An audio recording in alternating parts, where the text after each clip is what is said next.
السلام علیکم ورحمۃ اللہ وبرکاتہ۔ محترم ناظرین کرام، لاس اینجلس میں ہونے والی خوفناک آتش زدگی سے جہاں ہزاروں گھر جل کر راکھ ہو گئے، وہیں ایک گھر ایسا بھی ہے جو معجزانہ طور پر بالکل صحیح سلامت رہا۔ امریکی میڈیا رپورٹس کے مطابق لاس اینجلس میں لگنے والی آگ نے چند روز میں ہی تاریخی شہر کو کھنڈر میں تبدیل کر دیا۔ امریکی حکام کے مطابق لاس اینجلس میں آتش زدگی کے باعث اب تک 16 افراد کی ہلاکت کی تصدیق ہو چکی ہے، جبکہ 12,000 مکانات جل کر راکھ اور 37,000 ایکڑ اراضی تباہ ہو چکی ہے۔ میڈیا رپورٹس کے مطابق 13 افراد تاحال لاپتہ ہیں، جن کی تلاش کا کام جاری ہے، جبکہ رات کے اوقات میں لوٹ مار کی وارداتوں کے باعث متاثرہ علاقے میں کرفیو نافذ کر دیا گیا ہے۔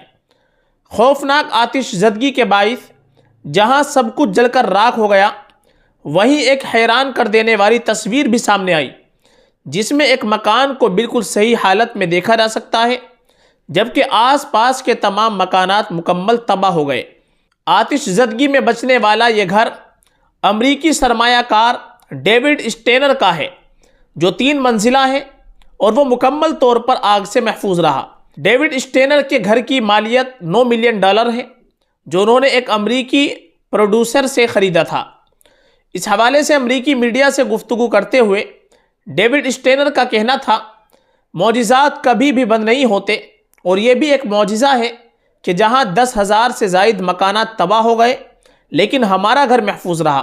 ڈیوڈ اسٹینر کا کہنا تھا، جب ہمیں آتش زدگی کے بارے میں پتہ چلا تو ہم نے یہ سوچ لیا تھا کہ ہمارا گھر بھی جل گیا ہے، لیکن جب آگ کے شعلے کم ہوئے تو لوگوں نے مجھ سے رابطہ کرنا شروع کیا کہ آتش زدگی میں واحد بچ جانے والا گھر آپ کا ہے، اور پھر اگلے روز جب میری اہلیہ نے مجھے گھر کی تصویر بھیجی تو میرا چہرہ خوشی سے کھل اٹھا۔ خوش قسمت امریکی تاجر کا کہنا تھا، میں نے کبھی سوچا بھی نہ تھا کہ لاس اینجلس میں اس طرح کی بھیانک آتش زدگی ہوگی۔ سچی بات تو یہ ہے کہ میں نے سوچا تھا اگر کبھی زلزلہ آ گیا تو یہ گھر ہمارا آخری ٹھکانہ ہوگا۔ آخر یہ گھر جلنے سے کیسے محفوظ رہا؟ اس حوالے سے امریکی میڈیا پر بتایا جا رہا ہے کہ ڈیوڈ اسٹینر کا گھر مکمل طور پر آگ اور زلزلہ پروف ہے، حتیٰ کہ اس کی چھت بھی آگ سے بچاؤ کے مطابق بنائی گئی تھی، اور یہی وجہ ہے کہ 3 منزلہ گھر مکمل طور پر محفوظ رہا۔